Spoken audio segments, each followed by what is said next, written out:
Unafanya nini hapa? Hivi kwa nini nikimwongelea yule mwanamke unakuwa hivyo? Hivi unadhani unavyoongea haya nakusikia?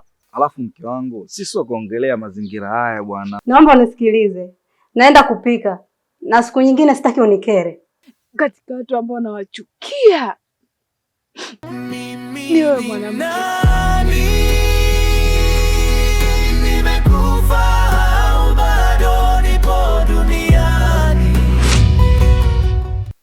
Teddy mke wangu, Najua uko sawa na ndio sababu ambayo mimi nahitaji twende wote dukani.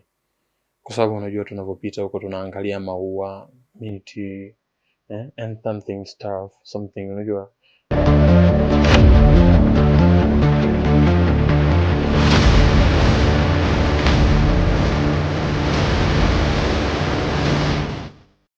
Kwa sababu mtu akishakufa amekufa.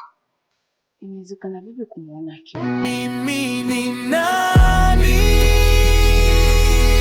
Nimekufa au bado nipo duniani? Surprise! na hapa kwa jina la Mwenyezi Mungu, mimi huyo mwanamke simfahamu na sina mahusiano naye mke wangu. Hao watu niwapenda nao. Na hapa mtaani wamefunga ndoa mnamo tarehe 2 mwezi wa kwanza. Mimi ni